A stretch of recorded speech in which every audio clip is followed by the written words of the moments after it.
Good afternoon, everybody, and thank you for joining us for this next session titled The Future of the Devolved North. So 3 years ago, we elected our first ever Metro mayors. For many, they have been a voice and champion for the regions and have had a significant impact on their cities. In this session, we'll hear about the growth strategies, their priorities, and how they see the landscape as we look to emerge from the pandemic. We are joined today by Andy Burnham, Metro Mayor in Greater Manchester, Jamie Driscoll, Mayor from North of Tyne. Apologies we have from Dan Jarvis from Sheffield City Region and Ben Houchen from Tees Valley, who've been called away on other matters. So to kick off this session, Andy and Jamie, do you want to outline what your priorities are post-pandemic growth? Yeah, who would you like to go first, Shelina? Jamie, you start. Thanks very much. Well, when it comes to Metro mayors, I'm actually the new kid on the block. The North of Tyne has one target from government. That's to create 10,000 jobs over 30 years. And I was elected less than 2 years ago. We're actually a much newer combined authority than the others. So by now, I should have 600 jobs in the pipeline. Already have 3,200 jobs and have safeguarded another 2,200 through COVID. So by that measure alone, Metro mayors are a cracking good deal. And these are all good jobs. They're all underpinned by our Good Work Pledge, which we developed with the Chamber of Commerce, the CBI, Federation of Small Businesses, because good business leaders, they understand the importance of rewarding and developing workers who are their business. And we have a digital program. So we're working with the National Innovation Centre for Data, which is based in Newcastle, an age tech investment program with the National Innovation Centre for Aging, our offshore innovation program, that's in partnership with the Renewable Energy Catapult, our Green Biotech Centre in partnership with Procter & Gamble and our universities. We're bringing a succession of North Shore investments here, and that's because it's a beautiful place to live and land and houses are cheap. And we're scaling up SME manufacturing with direct investment in plant and machinery, strengthening local supply chains with retail and digital investment and procurement portals. And we're reopening the Northumberland line. That's an old railway line, a beaching line, to improve our green infrastructure. That's already signed off and going through. We're clearing brownfield housing sites, and we've gone from concept to spades in the ground in just 6 months.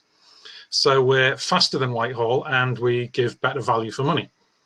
Yesterday, my cabinet agreed, just ahead of the pre-election period, I'm not up for election, but many of them are, a leveraged fund, our Green New Deal fund. It'll generate 10 megawatts of clean energy, retrofit buildings, create hundreds more jobs on top of the ones I've already said. And that's co-investment with partners, public and private, regenerating the old Swan Hunter shipyard site.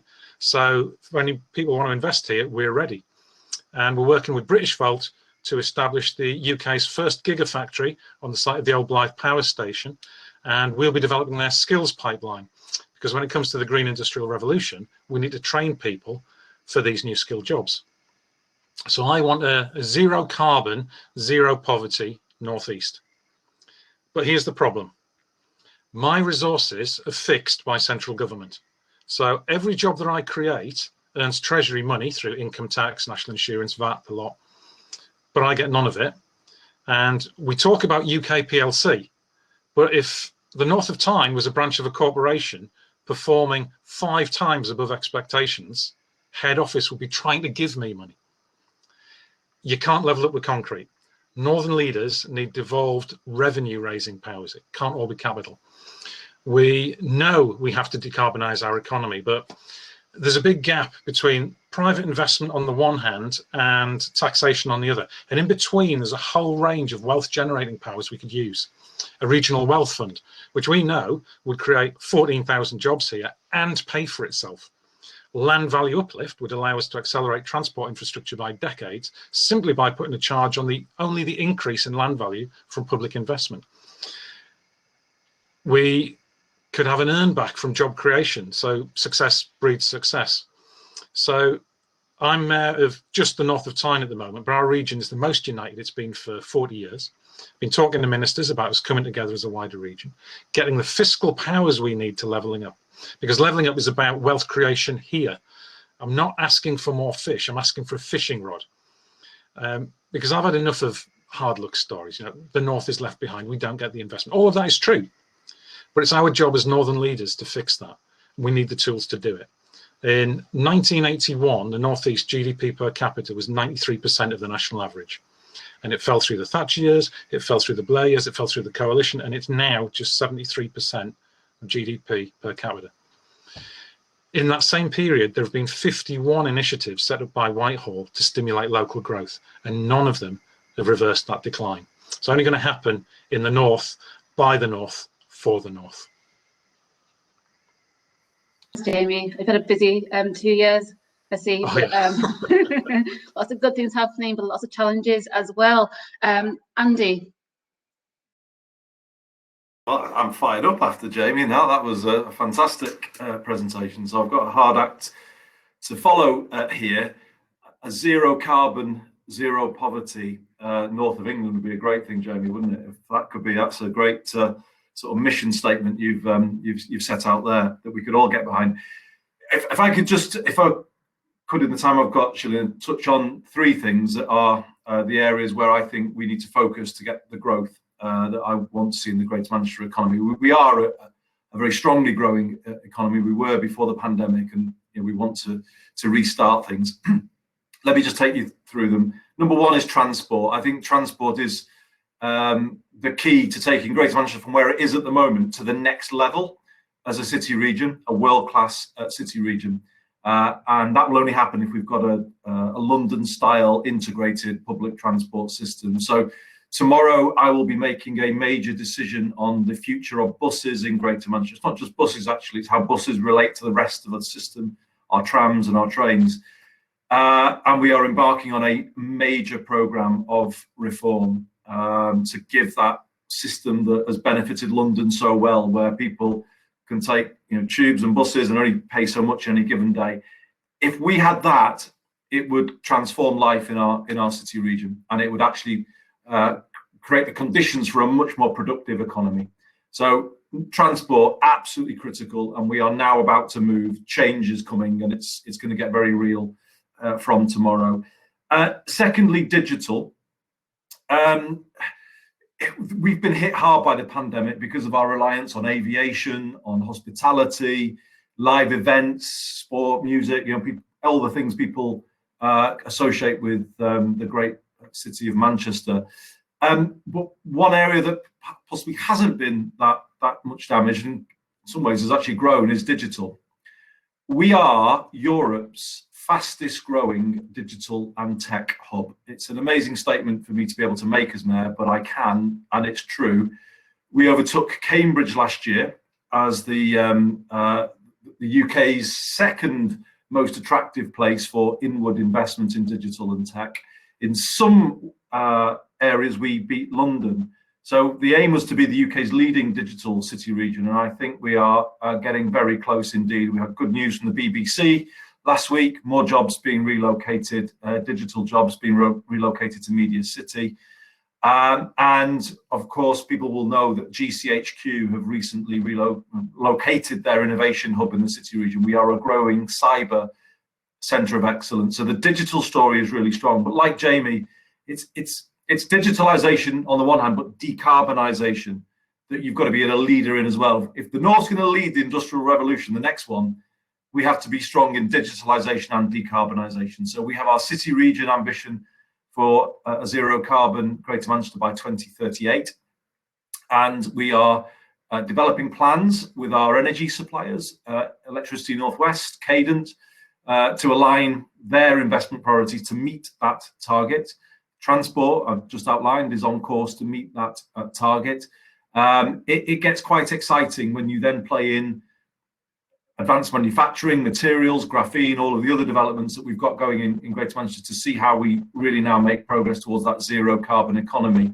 And I'll finish in some ways on the point that Jamie really landed. I think rising to the climate crisis is the route to solving the jobs crisis. And we need now to really kind of see it in those terms. There are thousands of good quality green jobs to be had in, for instance, the retrofitting of domestic properties, indeed all buildings across the north of England. We have never been in a position in our lifetimes, Jamie and I, to be able to say to the young people of the north of England, if you train in this particular skill set around retrofitting or green construction or modern methods of construction, you can have a good job for life. But we can say that to them now because of the need to rise to this zero carbon challenge. We've absolutely got to grab it with both hands. And I think that's exciting actually when we look at the way we might collaborate on this agenda across the north. So it is about green jobs, but let me just finally say it's also about good jobs. We're going to link our Greater Manchester Good Employment Charter to all public procurement here. The reason why some places have been hit harder by the pandemic is because people don't have good jobs that allow them to self-isolate when they need to. Their mental health is damaged on a daily basis by their insecure terms and conditions. So good jobs has got to be at the heart of the recovery, but so has good homes. And if we have a proper retrofitting program, that will be a home improvement program.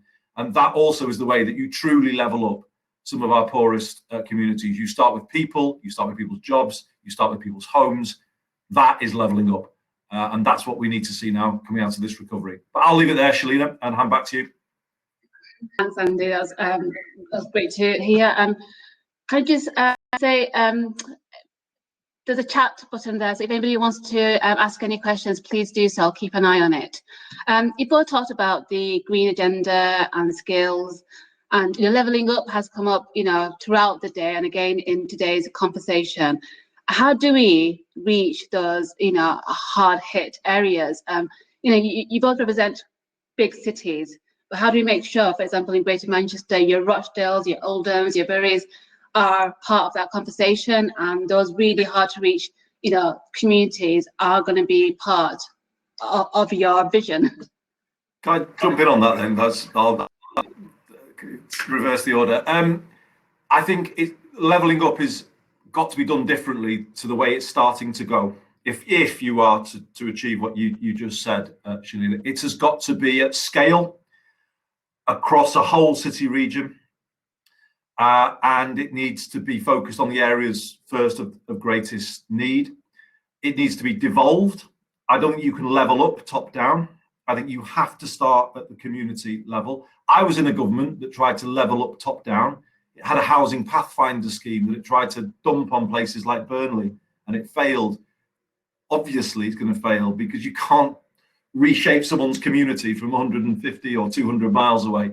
Leveling up has got to be done bottom up. As Jamie said rightly before, you then get the speed of delivery.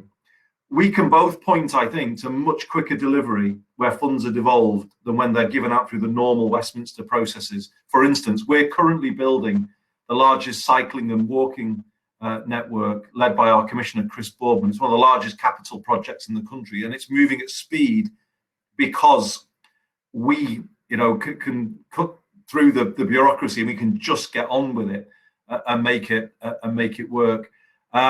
So that is the way to do it at scale. A city region-wide project of domestic home retrofitting with us having the funds to go after that. It's not all about grants or giveaways, as Jamie was saying. If you retrofit somebody's home, you are making a saving later down the line because of the lower cost of running that home. So it's about giving us the ability to create innovative financial instruments to be able to do some of this. That will work. What won't work is the Treasury putting out these funds, making everybody line up and bid, and then picking winners and losers. The Levelling Up Fund in the budget was paying for a bus station here, a car park there, and it was picking winners and losers. Canterbury was a priority 1 area, Salford was a priority 2 area. I mean, how on earth can they come up with that conclusion when it comes to levelling up? Levelling up has to be bottom up, strategic, at scale, and it has to focus on the areas of greatest deprivation. Otherwise, it will fail. What Andy's talking about there, Shelina, is very much about the asset ownership being here. What we talk about left behind places, the reason they've been hit so hard is that the people there have no financial cushion. They don't have private pensions. They often don't own their own homes. So there's a lot of things there that need to be addressed that have been there for generations, and frankly are getting worse as a young person now. But the way we do this is, for example, the people of Blythe which is got one of the highest instances of multiple deprivation in the north of Tyne, is we connect the transport. So the people from there, I know from talking to the kids in Blythe and Ashington, that they have to get a bus that takes over half an hour to one part of Newcastle, walk across the city centre, to go to the college to acquire the skills, making it easier for them to get there, making this provision digital, because we've got a massive rural area in the north of Tyne. You can fit pretty much every other combined authority into us because we have that big rural area. And we're putting in the high-speed broadband to connect these rural areas, because rural poverty is very real as well, and people need access, and it helps stimulate the businesses. There's all those sorts of things. But Andy was talking about the funds, and this is one of the real problems. He's absolutely spot on. Is, for example, a number of the community funds that have been announced in the last budget, the bids have got to be in by June. The programs have to be spent this financial year. Now, what kind of business would come up with a long-term plan on that? No business would. You would think, well, we need to sequence things. We need to be building for the long term. And that's really why we need to come, exactly as I've been saying, as Andy's been saying, that we need long-term devolved funding. And to be fair, when I talk to ministers about this and bend their ear on it, and I do that pretty much every day, they get it. When I talk to Treasury officials, they get it. But there's a system that says, oh, well, this is the sausage machine that we're used to. We have to do it like that. And that's where it needs to break. And, you know, with leaders like me and Andy, we can push. But the business community, thankfully, is on board with this. The CBI's report has said this. The trade union movements, the people, you know, the individuals, not just the organizations. The more we say, yeah, really, it's that old saying, but it's a true saying, nothing about us without us. Jamie, you both also touched on transport. Andy, you mentioned the better bus services in Greater Manchester, and Jamie, you talked about better transport for kids even getting to college. It's great having a good local transport. But the Northern Powerhouse, when it was first mentioned a couple of years ago in Manchester, it was also about making sure transport links between the north are there, so somebody from Manchester can get to Leeds, Liverpool, etc. How are we getting on with that? Has there been a big delay because of COVID? Is that still a priority going forward? Do we still need that better connected north to make sure that recovery is how we want it to be? Jamie, it's got to be both, though, Shelina. Let's be really clear about this. Intracity Transport connects people to jobs and opportunities on a day-to-day basis, and in pretty much all of the north, your horizons are limited because of the cost of public transport. So a single bus ticket in Greater Manchester can cost more than £4. It's £1.55 in London. But if you then try and jump on a tram or a train, having got on the bus, it will treat you as a new passenger and it will charge you again. And therefore, the cost of transport for people who don't have a car multiplies. You'd have to be loyal to one mode of transport, buy your weekly bus ticket and just move around by bus, or you will end up spending a lot of money. And London's economy, when the mayor in London first arrived and they moved towards a much more affordable integrated transport system, it supported a growing, more productive economy. And at that point really can't be lost. We will not be levelled up until a single bus journey in the north of England, in north of Tyne, in Greater Manchester costs the same as it does in London. And let's be really clear about that. But it's not just within the cities that we need to improve transport. As you rightly say, the original vision set out by George Osborne was to bring the north together by reducing those travel times, making it a much better travelling experience. And that's how we get noticed on the world stage. I think it's that vision of the Northern Powerhouse being a cluster of cities is still relevant to me. And the problem we've had is we were originally sold HS2 as a north-south railway, and that has kind of almost got in the way of what we all really, really want is the best east-west railway. Now, I'm not saying we don't want HS2, we do want HS2. The north-south design of it in Manchester has impeded the right design for the east-west Northern Powerhouse rail, and that has kind of led to some delays. But we've just got to get back to being ambitious about a highly connected north. modern railway that goes through Liverpool, Manchester Airport, Manchester, Bradford, Leeds, and then onto Hull, but down to Sheffield, up to Newcastle. That is what we want. Jamie and I are always fighting a bit of a rearguard these days, where the DFT, Department for Transport, seems to constantly want to pull down the level of ambition, and we're constantly pulling it back up. I've just got to say to the government, you promised us a northern powerhouse. You said the north of England was going to be at the front of the queue for investment. You've got to live that now, because if you do live that, you'll get a political reward, actually. I hate to say it in some ways, but they will. What they are beginning to do, though, is not do that. They're moving away from the big strategic investment across the north to scattering it to favoured places. And that is where they will pay a price, because that will not level up. And it will mean that you've got winners and losers, quite a divisive sort of approach to things. If they were to go back to what they originally promised, well, we wouldn't be able to do anything other than say you're doing the right thing, because finally the north is getting the scale of investment that London has had for centuries, you could say, and that's what they should do. But they are not doing it at the moment. It's a case of sort of pulling our ambitions down, and they need to know that unless this is resolved in a way that we can kind of accept, then it's going to become a disagreement between ourselves and the government. Andy's absolutely spot on there. We look at the transport system. For example, HS2, it stops at Church Fenton, just south of York. It doesn't even in the plan come to Newcastle or Edinburgh, and we forget about that sometimes when we talk about just England. We are a United Kingdom, and Scotland borders the area I represent. So there are things we can do this. Now, what I would like to see is to have mobility as a service. Now, this is the idea where you have your entire transport available on one of these, and most people have these, and where you don't, there's still old-fashioned methods like debit cards, which we think was old-fashioned now, and cash even. But the idea is that you can have a look on this, and it will say, right, there's the best route by car, and if you need to book a parking space, you can, because you're getting something heavy. But by the way, do you realize if you just walked there and got this bus, you'd be there faster, and it would cost you less money, and integrate that so that then we can deal with both the carbon crisis and the poverty crisis at the same time by saying, for example, to a young person, saying, that apprenticeship over there that currently is going to be too expensive for you to get to and from every day, bang, there you go, kiddo. You can go to work free, because we know the economic benefit, and we can do that with a franchising approach. The government has started to move towards that. It's going to need the funding to make it work. The funding envelope that's been announced at the moment doesn't cover it, but that's where we want to get to.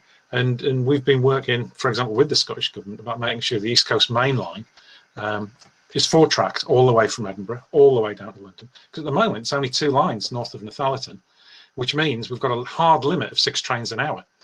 So HS2 adds more trains. There's no capacity for them on the line. At the moment, there's 2 go to London every hour, 2 go to Burnham, 2 go to Manchester in the northwest. Northern Powerhouse Rail, if we get that, there's no more space. This is what we talk about with investment. So Andy's right, it needs the capital, but it needs the revenue to make these systems work. A question from Barry here. Can we get past a powerhouse levelling up turn to a defined all-party vision, North 2050 with confirmed goals?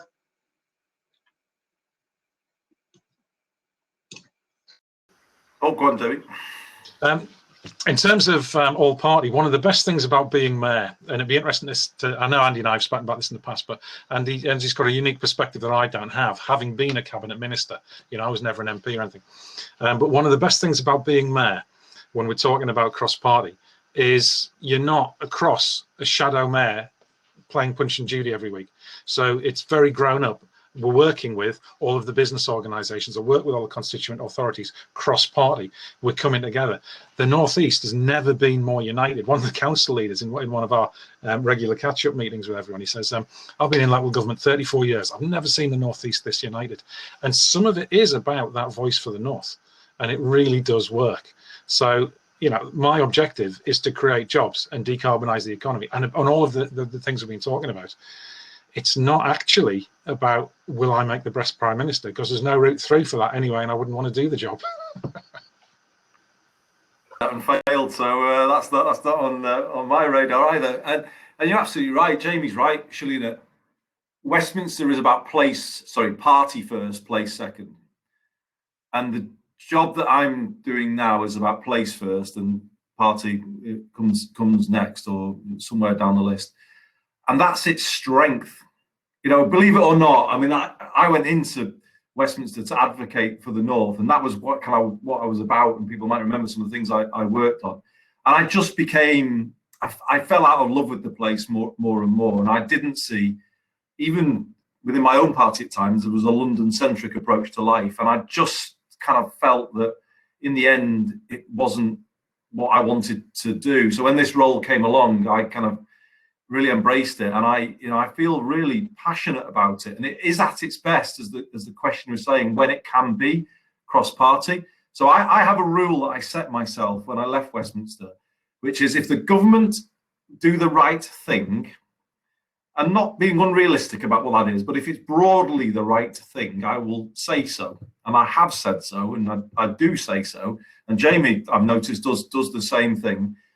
If they do the wrong thing, though, we will also say so.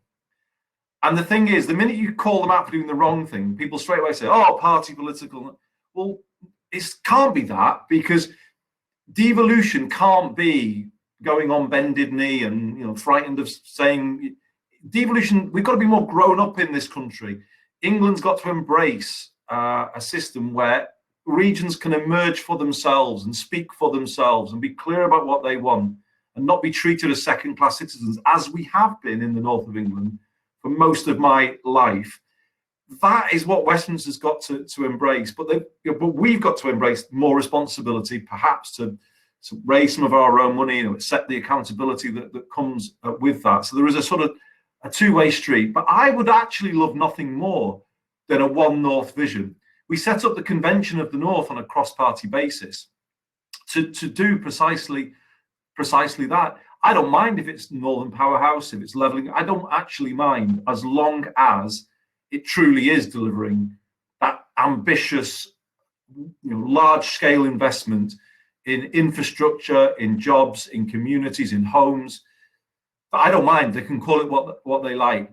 The trouble is, George Osborne came to Greater Manchester in 2014 and promised it, and we are 7 years on, and we are making progress, as you've heard today, and we're positive, and we've got plans for the future. But it's in fits and starts. It's piecemeal. It isn't yet what we were promised back in 2014. If they did make good on that, as I said before, they would be the first government in history properly to invest in the north of England, and I think they would get a very large political dividend for doing that. But as I say, at the moment, we've had 7 years of the slogan, but not 7 years of substance. You're talking about sticking up for the north, and you had a bit of that, didn't you, Andy, over the last couple of months, fighting the tier systems. It wasn't easy, was it? Harry Wasp here has said, less politicians, more mayors.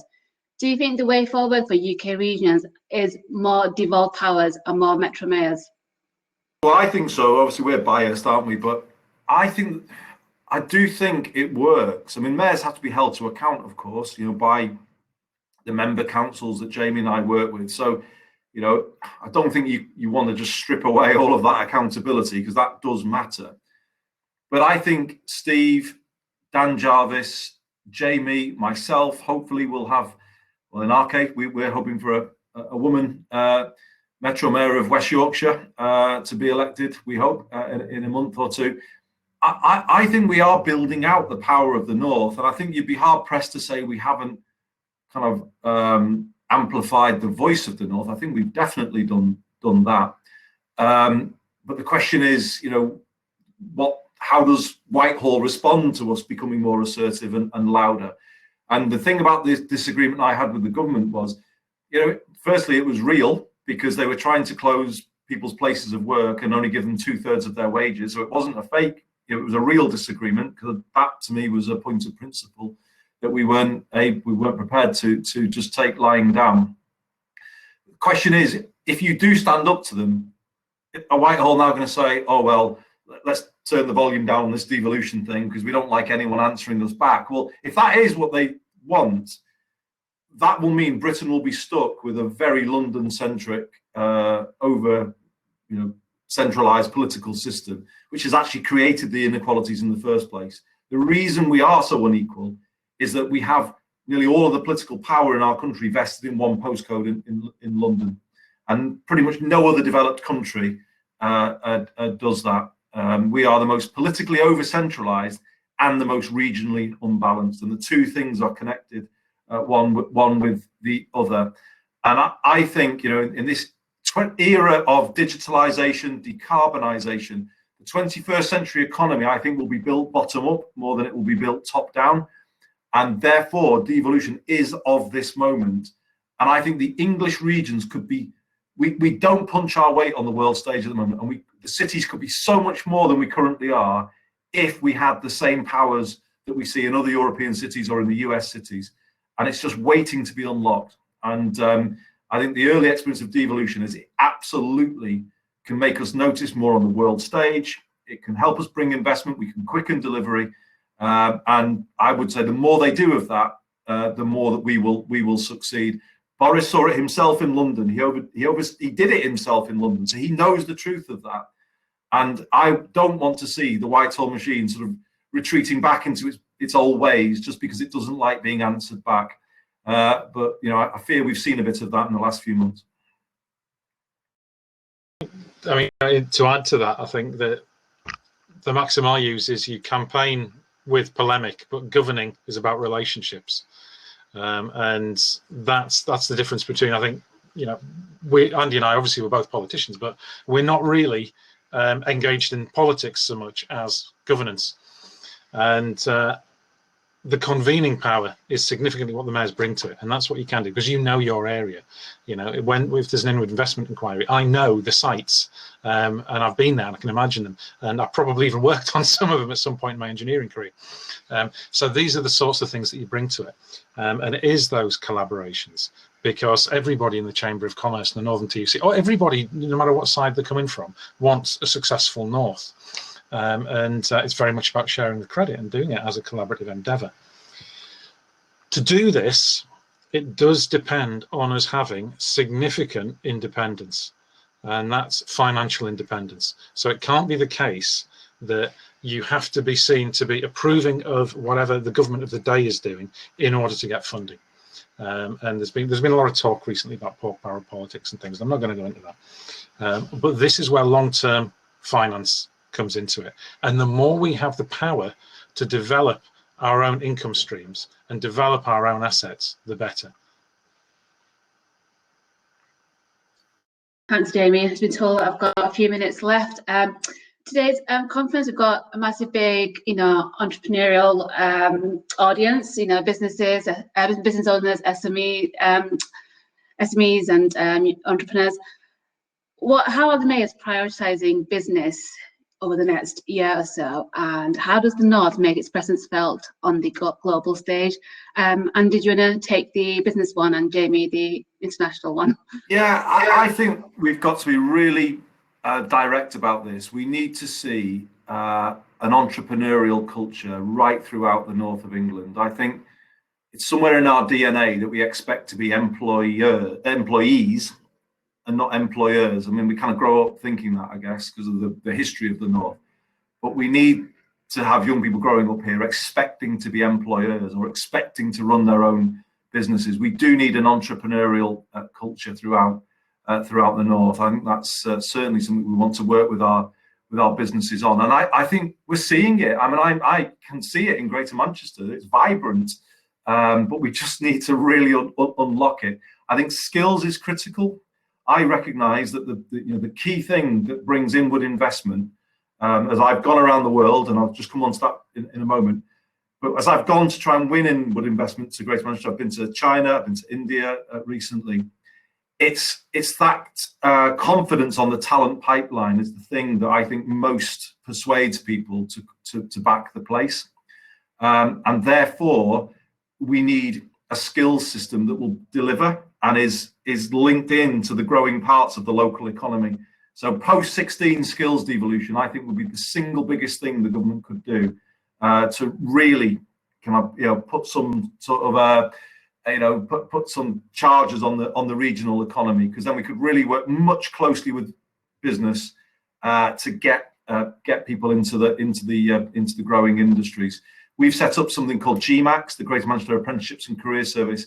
I call it a UCAS system for apprenticeships. It's like the alternative to the university route, and it's connecting young people to real opportunities in the GM economy to make sure we're matching what people are doing in college to what's there in the local economy. And lastly, Shelina, on that point about the world stage, we have succeeded, I think, in boosting the GM presence internationally. We've got the Manchester China Forum, which has brought in a lot of inward investment, and we have a growing interest in the Manchester India partnership. And I've led a large delegation there in recent times. Our international presence is growing all of the while.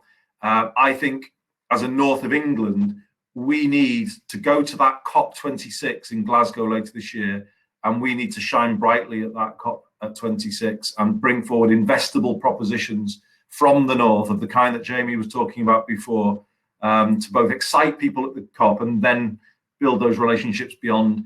And I'm really desperately keen to ensure we don't sell ourselves short. We really put our best foot forward at COP later this year, and then benefit from all of the international connections that will come from that. So, well, briefly, I mean, yeah, I agree with everything Andy says on that. I usually do, actually. We have very similar jobs to do in cities that have a lot of similarities. We've brought big global companies here like Verisure exporting over the internet. So it's not a low carbon replacing heavy industry, but these are low impact jobs that still allow us to export. We're working with British folk, and I think Isabel Sheldon's on next, developing the skills pipeline for that, a massive gigafactory. We're working up, we've got other inward investment ones, I think it'll be announced tomorrow, so I'm not going to preempt it. But this works on the basis that you've got people in the region who know how to pull together the skills and the transport and the land acquisition. And because I was a project engineer, I know you can look at something, but you've got to say, does it work? Does the finances work for the finance director? The operations work for the operations director? Does the HR work for the HR director? And that's the point at which someone says, yes, actually, I'm willing to go there. And what we want, in addition to that, actually, and it is an important point, is we want to make sure our local economies are thriving as well. Because without that SME, without that foundational economy, then we are at risk at the next global turn down of being back to where we were. So it is about making sure we get wealth here, but we also generate wealth here. That's the really important thing. That's all we've got time for now. We could have gone for another half an hour, but yeah, thank you both for your time and your insights, and that was really interesting. For those still here, and please do stay on. We've got another session coming up next, Northern Sky and supporting SMEs through the pandemic. Thank you again.